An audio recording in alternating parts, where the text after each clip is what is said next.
Welcome. आज जो हमारा टॉपिक है वो है MCQs on biomagnification and eutrophication. यानी कि आज जो हमारा लेक्चर है वो है MCQs on eutrophication and biomagnification. पहले MCQ पे हम जाएंगे। The natural ageing of the lake is called. Natural ageing of lake को क्या कहते हैं? क्या बायोमैग्निफिकेशन कहते हैं, यूट्रोफिकेशन कहते हैं, BOD कहते हैं, नन ऑफ द एबव कहते हैं। बायोमैग्निफिकेशन होती है increase in the concentration of toxicants in successive trophic level. यानी कि जो हार्मफुल नॉन बायोडिग्रेडेबल केमिकल्स होते हैं, जब उनकी कंसंट्रेशन इंक्रीज होती है from one trophic level to another trophic level या हम कह सकते हैं एट सक्सेसिव ट्रॉपिक लेवल, एक ट्रॉपिक लेवल से दूसरे में तीसरे ट्रॉपिक लेवल में जब भी हार्मफुल केमिकल्स जो होते हैं नॉन बायोडिग्रेडेबल उनकी कंसंट्रेशन इंक्रीज हो जाए, उसको हम बायोमैग्निफिकेशन कहते हैं। यूट्रोफिकेशन जो है ये होता है enrichment of nutrients in water body. जब भी न्यूट्रेंट्स ज़्यादा होते हैं वाटर बॉडी में, इसको हम यूट्रोफिकेशन कहते हैं। BOD कहते हैं हम यूज़ करते हैं testing the water pollution and wastes in water body. या हम चेक कर सकते हैं BOD से कि कितना ऑर्गेनिक मैटर जो है प्रेजेंट है वाटर बॉडी में। और यूट्रोफिकेशन को ही कहा जाता है नेचुरल एजिंग ऑफ लेक को ही कहा जाता है यूट्रोफिकेशन। इसका जो सही आंसर है वो है बी पार्ट इसका सही आंसर है eutrophication. Natural ageing of lake भी होता है, इनरिचमेंट ऑफ न्यूट्रेंट्स भी होता है। इसके बाद जो है which one of the following is an artificial ecosystem. कौन इसमें से आर्टिफिशियल इकोसिस्टम होता है? दो तरह के इकोसिस्टम होते हैं, नेचुरल इकोसिस्टम और आर्टिफिशियल इकोसिस्टम। नेचुरल में आता है पॉन्ड, नेचुरल में जो आता है वो है pond, lake, forests, wetlands natural में आता है, या लेक कहीं ये आते हैं नेचुरल में। और जो आर्टिफिशियल में आते हैं वो है क्रॉप फील्ड्स, एक्वेरियम, और हम कह सकते हैं गार्डन्स भी आर्टिफिशियल में आते हैं। तो इसका क्या सही आंसर है? वो है क्रॉप फील्ड्स जो है ये होते हैं आर्टिफिशियल इकोसिस्टम। इसके बाद जो हमारा अगला क्वेश्चन है इन ए फूड चेन। मैंने आपको फूड चेन भी पढ़ा है। अगर आपने अभी तक वो लेक्चर्स नहीं देखे, आप जाइए उन लेक्चर्स को देखिए, फिर आप आसानी से इन क्वेश्चन को कर सकते हैं। In a food chain the third trophic level is always occupied by. Food chain में थर्ड जो ट्रॉपिक लेवल होती है वो कौन होता है? जैसे कि प्रोड्यूसर्स ट्रॉपिक लेवल फर्स्ट है। हर्बीवोर्स जो है, हर्बीवोर शॉर्ट में ही लिखूँगा, ट्रॉपिक लेवल सेकंड है। कार्निवोर्स जो है ये ट्रॉपिक लेवल थर्ड है। टॉप कार्निवोर्स जो है ट्रॉपिक लेवल फोर्थ है। क्वेश्चन में दिया गया है थर्ड ट्रॉपिक लेवल कौन बनाता है, तो कार्निवोर्स जो है थर्ड ट्रॉपिक लेवल बनाता है। इसका जो सही आंसर है वो है कार्निवोर्स। इसके बाद जो अगला क्वेश्चन है in a food chain the second trophic level is always occupied by. Second trophic level कौन ऑक्यूपाई करता है? जैसे कि प्रोड्यूसर फर्स्ट ट्रॉपिक लेवल है, सेकंड है हर्बीवोर्स की, थर्ड है कार्निवोर्स की, फोर्थ है टॉप कार्निवोर्स की। तो इसका जो सही आंसर है वो है हर्बीवोर्स। लेक्चर को देखिए पहले फूड चेन में, मैंने डिटेल्ड लेक्चर दिया है फूड चेन और फूड वेब पे, और आप जो ये क्वेश्चन है आसानी से करोगे फिर। इसके बाद जो अगला क्वेश्चन है presence of large amount of nutrients in water cause excessive growth of. जब भी न्यूट्रेंट्स जो होते हैं वाटर बॉडी में ज़्यादा हो जाए, न्यूट्रेंट्स जब enrichment of nutrients in water body हो जाए, इससे किसकी ग्रोथ ज़्यादा होती है? क्या लोटस की? क्या फंगल ब्लूम होता है, बैक्टीरियन ब्लूम होता है, या एल्गी ब्लूम होता है? अगर आपने पहला लेक्चर देखा होगा यूट्रोफिकेशन और बायोमैग्निफिकेशन का, मैंने कहा जब भी न्यूट्रेंट ज़्यादा होते हैं वाटर बॉडी में, इससे जो ग्रोथ होती है एल्गी की वो ज़्यादा होती है। तो जब ग्रोथ ज़्यादा एल्गी की होती है, इसी को हम कहते हैं एल्गल ब्लूम। यानी कि जब भी एल्गी की ग्रोथ ज़्यादा हो जाए वाटर बॉडी में, हम इसको एल्गल ब्लूम कहते हैं। इसके बाद जो अगला क्वेश्चन है, the world's most problematic aquatic weed is also called.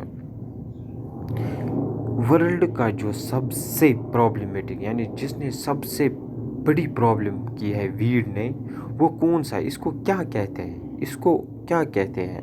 जो प्रॉब्लमेटिक एक्वेटिक वीड है वर्ल्ड का, इसको क्या कहते हैं? टेरर ऑफ दिल्ली कहते हैं, या मुंबई, या बेंगलोर, या टेरर ऑफ बंगाल कहते हैं? यस, इसको टेरर ऑफ बंगाल जो है वो मोस्ट प्रॉब्लमेटिक वीड जो है दुनिया में है। टेरर ऑफ बंगाल जो ई क्रेसिपस से होता है। ई क्रेसिपस इसको कहते हैं, ई क्रेसिपस, CRASSIPES जो है टेरर ऑफ बंगाल, इसी को कहते हैं most problematic. DDT can cause, DDT क्या होता है? पहले डाइक्लोरो डाइफिनाइल ट्राइक्लोरो ईथेन, ये क्वेश्चन भी पूछा जाता है। DDT की फुल फॉर्म है dichloro diphenyl trichloro ethane. DDT क्या करता है? DDT क्या करता है? जो DDT है ये नॉन बायोडिग्रेडेबल है, यानी कि इसकी डिकम्पोजिशन नहीं होती है। क्या ये यूट्रोफिकेशन करता है? नहीं, DDT यूट्रोफिकेशन नहीं करता है। क्या ये बायोमैग्निफिकेशन इन एक्वेटिक प्लांट्स करता है? यस, DDT जो है ये कॉज करता है biomagnification in aquatic plants. Biomagnification का मतलब ही है कि जब भी हार्मफुल नॉन बायोडिग्रेडेबल केमिकल जो है एक ट्रॉपिक लेवल से दूसरे ट्रॉपिक लेवल में, दूसरे से तीसरे ट्रॉपिक लेवल में ट्रांसफ़र हो जाए, इसी को कहते हैं हम बायोमैग्निफिकेशन। या हम कह सकते हैं जब भी कंसंट्रेशन जो है इन केमिकल्स की इंक्रीज़ हो जाए ट्रॉपिक लेवल्स में, इसको हम बायोमैग्निफिकेशन कहते हैं। DDT भी करता है, मरकरी भी जो है बायोमैग्निफिकेशन करता है, आर्सेनिक भी है, डिटर्जेंट्स भी है, फर्टिलाइज़र्स भी हैं, जिंक कॉपर है, आर्सेनिक है, ये भी जो है बायोमैग्निफिकेशन करते हैं। इसके बाद जो है sanitary landfill were adopted as the substitute for. Sanitary landfill जो है ये अडॉप्ट किए गए हैं किसके लिए? क्या biomagnification, eutrophication, open burning dumps के लिए? नहीं, सीवेज जो है इसका जो है राइट आंसर है। सैनिटरी लैंडफिल जो होते हैं ये होते हैं वेस्ट डिस्पोजल, जिसको हम सीवेज भी कहते हैं, फॉर वेस्ट डिस्पोजल, या हम कह सकते हैं सैनिटरी लैंडफिल भी। इसके बाद जो है अगला question, the powder of recycled modified plastic is called. मैंने जो है आंसर मेंशन किया है बिलो। जो पाउडर होता है रिसाइकल्ड मॉडिफाइड प्लास्टिक का, इसको हम क्या कहते हैं? पॉलीब्लेंड इसको कहते हैं। ई वेस्ट से क्या मतलब होता है? ई वेस्ट मतलब क्या है? ई वेस्ट क्या रेडियो एक्टिव वेस्ट्स होते हैं, न्यूक्लियर वेस्ट्स होते हैं? Can be both. क्या रेडियो भी और न्यूक्लियर वेस्ट्स भी होते? क्या इलेक्ट्रॉनिक वेस्ट होते हैं? यस, जो ई वेस्ट्स होते हैं ये होते हैं इलेक्ट्रॉनिक वेस्ट। लाइक जब कंप्यूटर्स के पार्ट्स होते हैं, या मोबाइल फ़ोन के पार्ट्स होते हैं, टीवी के जो पार्ट्स होते हैं, इन्हीं को हम ई वेस्ट्स कहते हैं। The green house gases are, इनमें से जो है ग्रीन हाउस गैस कौन कौन सा है? क्या हाइड्रोजन एंड ऑक्सीजन है? नो, ये ग्रीन हाउस गैस नहीं है। क्या ऑक्सीजन और नाइट्रोजन है? नो, ये भी नहीं है। क्या हीलियम और आर्गन है? नो, ये भी नहीं है।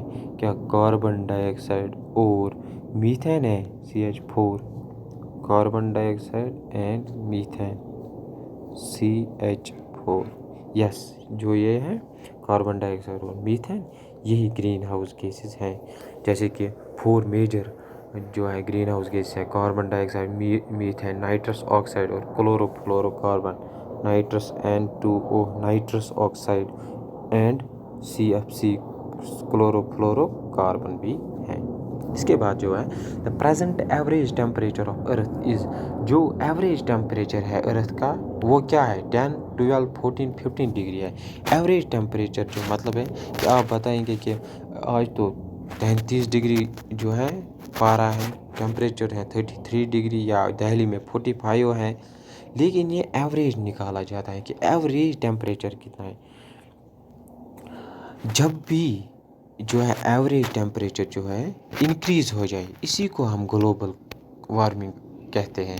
Increase in the average temperature of अर्थ, इसी को हम कहते हैं ग्लोबल वार्मिंग। जब भी जो है एवरेज टेम्परेचर इंक्रीज़ हो जाए, इसी को हम कहते हैं ग्लोबल वार्मिंग। जो एवरेज टेम्परेचर है वो है 15 डिग्री सेल्सियस। मतलब कहने का क्या है, अगर 15 डिग्री है एवरेज, अगर ये 16 डिग्री हुई, इसका मतलब है ग्लोबल वार्मिंग हुई है। अगर ये 17 डिग्री सेल्सियस जो है एवरेज टेम्परेचर हुआ, यानी इसमें इंक्रीज़ देखने को मिला, 15 से इंक्रीज़ हुआ, तो यही है global warming. Which of the following is biodegradable waste, इनमें से कौन सा जो है बायोडिग्रेडेबल वेस्ट है? बायोडिग्रेडेबल वेस्ट क्या होते हैं? जो डिकम्पोज होते हैं, लाइक DDT, क्या ये बायोडिग्रेडेबल है? नो, ये नॉन बायोडिग्रेडेबल है। एल्युमिनियम कैन जो है नॉन बायोडिग्रेडेबल है। प्लास्टिक जो है नॉन बायोडिग्रेडेबल। काउडंग जो है, जो एक्सक्रीटरी सब्सटेंस है फ्रॉम काउज, वो है बायोडिग्रेडेबल जो है ये डिकम्पोज होता है। जो नॉन बायोडिग्रेडेबल में आता है, इसमें आता है जो गिलासेस भी आते हैं, यानी कि शीशे जो होते हैं, पॉलीथीन भी आता है, polythene, glasses, DDT, aluminium can, plastic bag जो है ये भी नॉन बायोडिग्रेडेबल है। और बायोडिग्रेडेबल में आता है cow dung, paper waste, cow dung, paper waste, या मैन्यूवर हम कह सकते हैं, सीवेज जो है, ये बायोडिग्रेडेबल में आता है। इसके बाद जो है विच of the following is the best way for disposal of vegetable and fruit peels, जो फ्रूट्स और वेजिटेबल्स से वो पील्स निकलते हैं, पील्स, उनको बेस्ट वे क्या है डिकम्पोज करने के लिए? कंपोस्टिंग जो है बेस्ट वे है उनको डिकम्पोज करने के लिए। The problem cause due to ozone hole is, जब भी ओजोन होल, अगर एटमॉस्फेयर में ओजोन होल हुआ तो क्या प्रॉब्लम आ सकती है? क्या अर्थक्वेक आ सकता है? नो, इसका तो कोई रिलेशन ही नहीं है अर्थक्वेक के साथ। क्या damage due to ultraviolet radiation है? क्या अल्ट्रावायलेट रेडिएशन जो होते हैं अर्थ सन से आते हैं, क्या डैमेज हो सकता है इससे? अल्ट्रावायलेट रेडिएशन से हमें नुकसान हो सकता है? यस। क्या केमिकल पोल्यूशन हो सकता है? नहीं। क्या एसिड रेन हो सकते हैं? नहीं। तो जो इसका सही आंसर है वो है damage due to ultraviolet radiation. Ultraviolet radiation जो है हाई एनर्जी होती है, high energy ultraviolet radiation की हाई एनर्जी होती है मगर वेवलेंथ जो है वेवलेंथ शॉर्ट होती है, वेवलेंथ जो है शॉर्ट होती है। इसके बाद जो अगला क्वेश्चन है, एन इकोसिस्टम इंक्लूड्स, इकोसिस्टम में क्या क्या होता है? क्या लिविंग थिंग्स होते हैं जिनको हम बायोटिक कहते हैं, बायोटिक कंपोनेंट मीनिंग लिविंग्स, और non abiotic, abiotic meaning non living things. दो कंपोनेंट्स होते हैं इकोसिस्टम में। क्या लिविंग थिंग्स होते हैं? नो। क्या नॉन लिविंग थिंग्स होते हैं? नो। क्या बोथ लिविंग थिंग्स हैं नॉन लिविंग? यस, बोथ होते हैं, क्योंकि इकोसिस्टम के दो कंपोनेंट्स होते हैं, बायोटिक भी और एबायोटिक। बायोटिक को लिविंग कंपोनेंट भी कहा जाता है और जो एबायोटिक है उनको नॉन लिविंग भी कहते हैं। Accumulation of non-biodegradable pesticide in the food chain in increasing amount at each higher trophic level is known as। मैंने पहले ही आपको बताया, जब भी जो नॉन बायोडिग्रेडेबल केमिकल्स हो जिसमें पेस्टिसाइड्स भी आता है, फर्टिलाइजर्स, आर्सेनिक, डीडीटी, मरकरी या कॉपर आता है या जिंक आता है, जब भी उनकी कंसंट्रेशन जो है फूड चेन में उनकी कंसंट्रेशन जो है इंक्रीज़ हो जाए trophic level at successive trophic level, यानी कि एक ट्रॉपिक लेवल से दूसरे ट्रॉपिक लेवल, दूसरे से तीसरे ट्रॉपिक लेवल में, इसी को हम कहते हैं बायोमैग्निफिकेशन। बायोमैग्निफिकेशन इसी को कहते हैं। पोल्यूशन होता है इन अनडिज़ायरेबल चेंज इन एनवायरनमेंट। जो यूट्रोफिकेशन होता है ये होता है इनरिचमेंट ऑफ वाटर बॉडी। और जो एक्यूमुलेशन होता है, अगर हम बायो एक्यूमुलेशन जो है वो होता है डायरेक्ट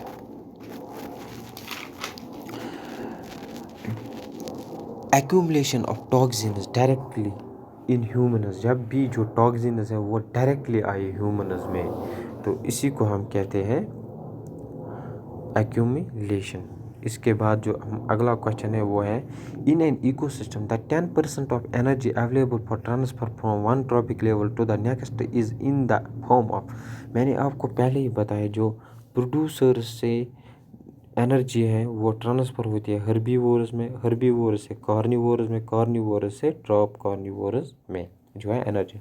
लेकिन जो प्रोड्यूसर से हर्बीवोरस में एनर्जी ट्रांसफ़र होती है वो होती है 10% है। 90% जो एनर्जी होती है वो लॉस हो जाती है, वो ज़ाया हो जाती है ग्रोथ में, रेस्पिरेशन में, डाइजेशन में हुई है। इसका कहने का ये क्वेश्चन क्या कह रहा है? ये कह रहा है कि जो ये 10% ऑफ एनर्जी ट्रांसफ़र होती है from trophic level to trophic level, ये किसकी फॉर्म में होता है, किस फॉर्म की में? क्या ये हीट एनर्जी होती है, लाइट एनर्जी होती है, केमिकल एनर्जी होती है, मैकेनिकल एनर्जी होती है? ये जो होती है ये होती है केमिकल एनर्जी, केमिकल एनर्जी। क्योंकि लाइट एनर्जी को ट्रैप करते हैं प्लांट्स, और लाइट एनर्जी की मदद से वो जो अपना फूड है खुद बनाते हैं। जब वो अपना खुद बनाते हैं फिर इसी लाइट एनर्जी को ट्रांसफ़र किया जाता है केमिकल एनर्जी में। इसी को फोटोसिंथेसिस कहते हैं। फोटोसिंथेसिस का मतलब है light energy is converted into chemical energy. जब भी लाइट एनर्जी को कन्वर्ट किया जाएगा केमिकल एनर्जी में तो इसको कहते हैं फोटोसिंथेसिस। और जो ट्रांसफ़र होती है energy from one trophic level to another trophic level, वो केमिकल एनर्जी होती है।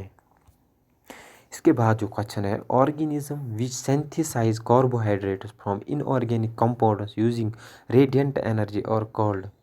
वो ऑर्गेनिजम्स जो कार्बोहाइड्रेट्स बनाते हैं, जो कार्बोहाइड्रेट्स बनाते हैं in presence of sunlight, sunlight जब प्रेजेंट होता है, फ्रॉम इनऑर्गेनिक कंपाउंड्स, यानी कि CO2 प्लस वाटर H2O, यानी कि CO2 और H2O की मदद से, CO2 यानी कार्बन डाइऑक्साइड, वाटर और सनलाइट की मदद से वो कार्बोहाइड्रेट बनाता है। कौन बनाता है? क्या डिकम्पोजर्स बनाते हैं? नो, डिकम्पोजर्स होते हैं बैक्टीरिया और फंजी, जो डेड बॉडीज़ होते हैं एनिमल्स और प्लांट्स की, उनको डिकम्पोज करे। प्रोड्यूसर्स ही होते हैं जो कार्बन डाइऑक्साइड और वाटर और सनलाइट की मदद से जो है कार्बोहाइड्रेट बनाते हैं। हर्बीवोर्स होते हैं जो खाते हैं प्रोड्यूसर्स को यानी कि ग्रास ईटिंग एनिमल्स को हर्बीवोर, कार्निवोरस कहते हैं जो हर्बीवोरस को खाए। जो इसका आंसर है वो है प्रोड्यूसर्स। यही जो इक्वेशन है CO2 plus H2O in presence of sunlight gives carbohydrate plus O2, इसी को कहते हैं फोटोसिंथेसिस इक्वेशन जो होती है यही होती है। Excessive exposure of human to UV rays result in, जब भी UV जो अल्ट्रावायलेट रेज है वो अगर ज़्यादा आए अर्थ पे, अगर वो ज़्यादा जो UV रेज है ज़्यादा आए इस अर्थ पे, तो क्या हो सकता है ह्यूमंस को? क्या इम्यून सिस्टम डैमेज हो सकता है? क्या डैमेज लंग्स डैमेज हो सकते हैं? क्या स्किन कैंसर हो सकता है? क्या पेप्टिक अल्सर हो सकता है? एक तो हो सकता है जब UV रेज अगर ज़्यादा आए इस अर्थ पे तो इम्यून सिस्टम को डैमेज हो सकता है और स्किन कैंसर हो सकता है। इसका जो आंसर है वो है फर्स्ट एंड थर्ड। इसके बाद जो क्वेश्चन है, organisms of a higher trophic level which feed on several types of organisms belonging to a lower trophic level constitute the, जो हायर ट्रॉपिक लेवल के यानी कि टॉप कार्निवोरस को कहते हैं हम higher trophic level, top carnivores फिर herbivores फिर प्रोड्यूसर्स, ये टॉप से लेकर बॉटम तक है, हायर से लेकर। जब भी टॉप जो हायर ट्रॉपिक लेवल है ऑर्गेनिज्म है वो फीड करे सेवरल टाइप्स ऑफ ऑर्गेनिज्म, वो फीड करे बहुत सारे जो छोटे ऑर्गेनिज्म होते हैं उनको फीड करे, उनको खाए। वो क्या बनाता है? वो बनाता है फूड वेब। जैसे कि अगर ग्रास है, ग्रास को खाते हैं cow, deer, grasshopper, grasshopper को खाता है लिजर्ड, टोड भी खाता है, टोड भी खाता है, डियर को खाता है टाइगर, लायन। ये जो टाइगर लायन है ये टॉप कार्निवोरस है, ये फीड करते हैं काऊ पे भी, डियर पे भी, डॉग्स भी हम कह सकते हैं या उन्हीं को खा सकता है। तो मतलब यही है जब भी हायर ट्रॉपिक लेवल का organism small lower trophic level के बहुत सारे ऑर्गेनिज्म पर फीड करेगा यानी खाएगा, उनको कंज्यूम करेगा, इसी को कहते हैं फूड वेब। होप आपको ये पसंद आया होगा ये लेक्चर। चैनल को सब्सक्राइब कीजिए, लाइक कीजिए और शेयर कीजिए। और जो भी वीडियो आपने अभी तक नहीं देखे उनको देख लीजिए। फुल डिटेल्ड मैंने जो है लेक्चर दिए हैं इन टॉपिक्स पे। होप आपको ये समझ आया होगा, पसंद आया होगा। Thank you for watching.